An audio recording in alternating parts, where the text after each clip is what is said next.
नमस्कार, capital TV Uttar Pradesh देख रहे हैं आप और मैं हूं आपके साथ नवेंदु। ब्रेकिंग न्यूज में बात करेंगे मुहर्रम जुलूस के दौरान यूपी की कुछ जगहों पर जो हुड़दंगबाजी हुई है उसे लेकर। जी हां, वैसे तो उत्तर प्रदेश में हर ओर लगभग शांति कायम रही, लेकिन कुछ जगहों पर कट्टरपंथियों ने माहौल को बिगाड़ने की कोशिश की, अशांति फैलाने की कोशिश की और कानून व्यवस्था को अपने हाथ में लेने की कोशिश की। और इसी खबर पर ज्यादा जानकारी के लिए मेरे साथ मेरे सहयोगी हर्ष भारद्वाज जुड़ गए हैं। हर्ष जी, कई जगहों से खबर आई कि मुहर्रम जुलूस के दौरान जमकर कट्टरपंथियों ने हुड़दंगबाजी की है, तो कहां-कहां ऐसी घटना सामने आई है? देखिए, उत्तर प्रदेश की बात करें तो उत्तर प्रदेश में गोंडा में ऐसी खबर सामने आई, कुशीनगर में ऐसी खबर सामने आई है, मुजफ्फरनगर में ऐसी खबर सामने आई है। हालांकि ये संभल में उत्पात मचाने की कोशिश कर रहे थे, लेकिन जो उत्पाती थे उन पे पहले से ही पाबंदी लगा दी गई थी संभल में, इसलिए कोई उत्पात देखने को नहीं मिला। लेकिन कुशीनगर में हमने देखा है कि दो समुदाय के बीच आपस में झड़प की कोशिश हो रही थी, लेकिन पुलिस ने समय रहते संभाल लिया है। लेकिन हाँ, बड़ा उत्पात जरूर मचाया जा सकता था। इसी तरीके से मुजफ्फरनगर के अंदर भी तस्वीर नजर आई है, क्योंकि हमने देखा है कि शामली के जो आसपास का इलाका है वहां पे ज्यादा आबादी मुस्लिम आबादी है और वहां से ताजिया जुलूस जब निकल रहा था तो डीजे खास तौर पर बजाया जा रहा था और उसी को लेकर दूसरे समुदाय ने मनाही की कि आप इतना डीजे मत बजाइए। इसे लेकर तो सीएम योगी ने भी आदेश जारी किया था कि डीजे पर जो है वो पूरी तरह से प्रतिबंध रहेगा। अगर आपको डीजे निकालना है तो एकदम कम ध्वनि में निकालिए ताकि लोगों को दिक्कत ना हो। हाँ, इसीलिए पुलिस ने वहां पे मामले को शांत कराया, क्योंकि कुछ हुड़दंगी मानते नहीं हैं, चाहे पुलिस कुछ भी कह ले, सरकार कुछ भी कह ले। और कहीं ना कहीं अगर मैं बात करूं, कुछ ऐसी जगह भी थी, क्योंकि संभल की अगर बात करते हैं तो संभल में तो ये कहा गया कि कुछ मौलवियों ने कहा कि आप डीजे भी बखूबी बजाइए, आपको कोई परेशानी नहीं होने देंगे।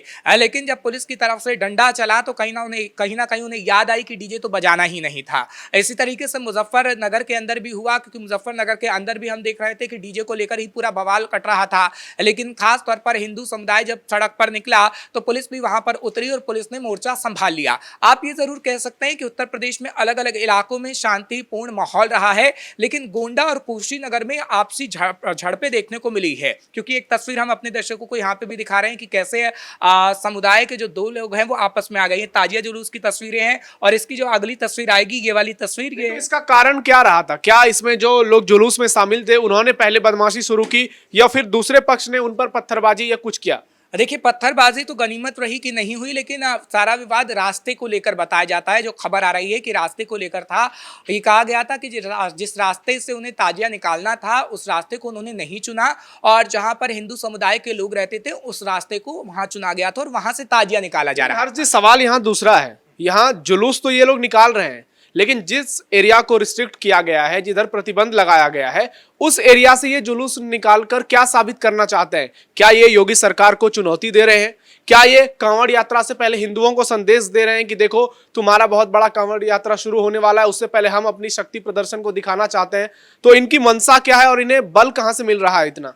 देखिए, इन लोगों को कुछ लोग भड़काना चाहते हैं और भड़काता कौन है? अखिलेश यादव जैसे लोग। क्योंकि अखिलेश यादव को आपने हमेशा देखा होगा, चाहे वो रामनवमी की शुभकामनाएं ना दे, लेकिन मुहर्रम जुलूस को लेकर जरूर बोलेंगे कि हाँ, मुहर्रम जुलूस निकल रहा है तो उसको लेकर आपको बहुत बहुत बधाई हो। और आप भी नींद टूटी तो सबसे पहले मुहर्रम की शुभकामनाएं लेकर भी शुभकामनाएं दी गई। और इससे पहले आपने देखा होगा कि ईद के मौके पर या फिर जब रोजा रखते हैं बकरी ईद पर, और रोजे के दौरान भी हर शुक्रवार को बोलते हैं कि आपको बहुत बहुत बधाई, आप जाइए मस्जिदों में नमाज पढ़िए। तो एक तरीके से भड़काने की कोशिश अखिलेश यादव करते हैं। विधायक हैं अखिलेश यादव के कई जो मुस्लिम समुदाय से आते हैं और उन विधायकों की तरफ से पूरा बल दिया जाता है उन लोगों को कि आप अपने इलाके में, खासतौर पर अपने इलाके में जाकर ये कहा जाता है कि आप जाइए, आपको पुलिस कुछ भी नहीं करेगी। लेकिन उत्तर प्रदेश की सरकार में पुलिस बहुत कुछ करती है। संभल के अंदर देख लीजिए, जियाउर रहमान बर्क की तरफ से मुहर्रम के दौरान कहा गया था कि आप मुहर्रम में ताजिया निकालिए, आपको कोई मनाही नहीं होगी। लेकिन पुलिस ने फिर बताया कि आपको ताजिया कहाँ कहाँ से निकालना है, क्योंकि ताजिया निकालने की बात कही गई थी कि शाही जामा मस्जिद की बगल से आप ताजिया निकालिए। ये कहीं ना कहीं भड़काने की कोशिश जियाउर रहमान लोगों को कॉमन सेंस होनी चाहिए कि अगर ये दिन भर इसी तरह से हुड़दंगबाजी करते रहेंगे सड़क पर तो आम लोगों की जिंदगी से प्रभावित होगी। कोई एम्बुलेंस में होगा, कोई स्कूल जाएगा, कोई कॉलेज जाएगा, कोई मार्केट जाएगा, कोई दुकान सामान खरीदने के लिए जाएगा। और पूरे दिन अगर ये इसी तरह से सड़कों को घेरे रहेंगे, सड़कों पर जाम लगाए रहेंगे तो कितनी दिक्कतों का सामना करना पड़ेगा लोगों को। देखिए, ऐसे लोगों को आम लोगों से कोई फर्क नहीं पड़ता। क्योंकि ऐसे लोग उनके रहनुमा होते हैं जो कहीं ना कहीं विपक्ष में बैठते हैं, अखिलेश यादव जैसे लोग। और ऐसे लोग जानबूझ के कहीं ना कहीं उत्पात मचाने की कोशिश करते हैं कि कहीं पर दंगा हो जाए, कहीं पे उत्पात मच जाए, क्योंकि ऐसी तस्वीर नजर आएगी तो सवाल किस पे खड़े होंगे? योगी आदित्यनाथ पे। और फिर सवाल उठाया जाएगा कि योगी आदित्यनाथ ने कहीं ना कहीं अपनी सरकार में उत्पातियों पे जो डंडा अगर मारते हैं योगी, तो कहेंगे कि बीजेपी सरकार सिर्फ मुसलमानों को प्रताड़ित करने की कोशिश कर रही है, क्योंकि ऐसा कई बार किया जा चुका है। तो फिर इनको ये भी बताना चाहिए ना कि हिंदुओं का जो भी त्योहार होता है, जहां भी जुलूस निकालते हैं, कहां हिंदू पत्थरबाजी करते हैं दूसरे धर्म पर, कहां किसी की गाड़ी जला देते हैं, किसी का घर जला देते हैं। हिंदू तो इस तरह से नहीं करते हैं, लेकिन मुसलमानों का एक बड़ा तबका है। हम सारे मुसलमानों की बात नहीं कर रहे हैं, लेकिन कुछ कट्टरपंथी ऐसे हैं जो हर बार, चाहे ताजिया का जुलूस हो या फिर ईद बकरीद में, वो जिस तरह से सड़कों पर आकर शक्ति प्रदर्शन दिखाना चाहते हैं, तो क्या ये सीधे सीधे सरकार को चुनौती है, पुलिस प्रशासन को चुनौती है? और अब इन पर क्या एक्शन की तैयारी हो रही है? देखिए, एक्शन तो कहीं ना कहीं बुलडोजर एक्शन ही हो सकता है। हम तो कहते हैं कि कहीं ना कहीं उत्तर प्रदेश सरकार अगर बहुत माहौल बिगड़ता तो ताजिए पे भी बुलडोजर चला सकती थी, लेकिन ऐसा हुआ नहीं, क्योंकि तौकीर रजा जैसे लोग भड़काने का काम करते हैं और वही कट्टरपंथी हैं। क्योंकि तौकीर रजा साफ तौर पर ये कहते हैं कि मुसलमानों को मारा जा रहा है, उनकी मस्जिदें शहीद की जा रही हैं, उन्हें ताजिया जुलूस नहीं निकालने दिया जा रहा है। अरे भाई, उत्तर प्रदेश में आप कहीं पर भी देखिए किस तरीके से ताजिया जुलूस निकाला जा रहा है। पुलिस ने कोई पाबंदी तो लगाई है नहीं, पुलिस तो ये कह रही है कि आपके लिए रूट तय कर दिया गया है, आप उस रूट से जाइए, लेकिन आप फिर उसका उल्लंघन करते हैं, आप उस रूट को ना तय करके दूसरे रूट को चुन लेते हैं। तो आपका मकसद क्या है? आपका मकसद सिर्फ इतना है कि योगी सरकार को बदनाम किया जाए कि योगी की पुलिस मोर्चा नहीं संभाल रही। और अगर हम देखते हैं कि अनुज चौधरी जैसे लोग आ जाते हैं तो उनको लेकर भी काफी सरकार का एजेंट बता दिया जाता है। क्योंकि चंदौसी के अंदर आप देखिए कि अनुज चौधरी एक बार फिर से चर्चा में हैं और उन्होंने किस तरीके से जुलूस को नियंत्रण करके संभाला है, क्योंकि लोग उत्पात मचाने की कोशिश कर रहे थे।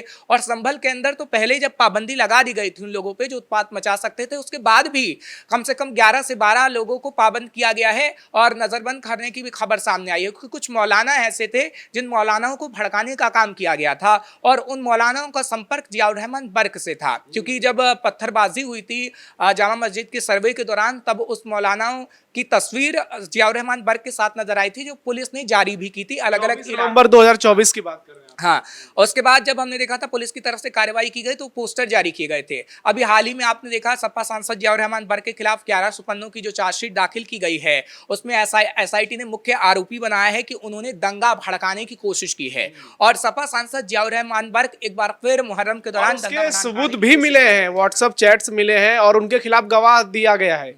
देखिए, पूरा प्रकरण कुछ इस प्रकार था, क्योंकि जब भी चाहे फिर बकरी ईद आए या फिर मीठी ईद आए या मुहर्रम आए या फिर किसी मस्जिद को तोड़ा जाना हो जो अवैध तरीके से बनी हुई है, क्या सर्वे हो, तो सपा सांसद जियाउर रहमान बर्क लाइमलाइट लेने की कोशिश करते हैं। जियाउर रहमान बर्क की तो चलिए बात हम बाद में करेंगे, लेकिन जिस तरह से मुहर्रम जुलूस में उत्पात मचाया गया है, हरजी सिर्फ यूपी की बात नहीं है, पूरे देश को आप देख लीजिए, जहां जहां जुलूस मनाया गया हर जगह कहीं दूसरे देश का झंडा लहराया गया, ईरान और फिलिस्तीन का, कहीं मंदिरों पर पत्थरबाजी की गई।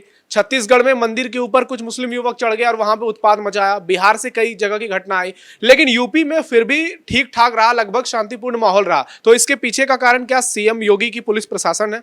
देखिए, वाकई सीएम योगी की पुलिस प्रशासन है, क्योंकि बकरी ईद के मौके पर हमने देखा था कि बकरी ईद के मौके पर कुछ नमाजी ऐसे थे जो फिलिस्तीन का झंडा लहराने की कोशिश कर रहे थे। और उत्तर प्रदेश से ऐसी खबरें भी सामने आई थी, चाहे वो बरेली के अंदर हो या फिर अलग अलग इलाके के अंदर हो, जब हमने देखा कि पुलिस का डंडा किस तरीके से चला और फिलिस्तीन का झंडा उठाने की हिम्मत दोबारा से किसी ने नहीं की। और इसी वजह से मुहर्रम में पहले योगी आदित्यनाथ ने एक मीटिंग ली थी और मीटिंग में कावड़ यात्रा को खास तौर पर और मुहर्रम को लेकर दिशा निर्देश दिए गए थे कि कावड़ यात्रा और मुहर्रम के दौरान कोई भी ऐसी स्थिति ना हो जो कहीं ना कहीं उत्पादियों को और बढ़ावा दे। और अगर कोई उत्पाद करता है तो सबसे पहले उसे समझाया जाए, अगर वो नहीं समझता है तो उसको जेल के अंदर भी डाला जाए, ये कहा गया था। और अब हमने देखा है कि चाहे फिर वो गोंडा के अंदर हो, कुशीनगर के अंदर हो, पुलिस ने पूरा समझाने की कोशिश पहले की है और अगर कोई नहीं माना है तो योगी सरकार का डंडा उस पर चला है। और अगर आगे आने वाले समय में ऐसे ही, क्योंकि मुहर्रम मुहर्रम अभी 6 तारीख तक मनाया जाएगा और ऐसे ताजिया जुलूस आपको और भी देखने को मिल सकते हैं उत्तर प्रदेश के अंदर।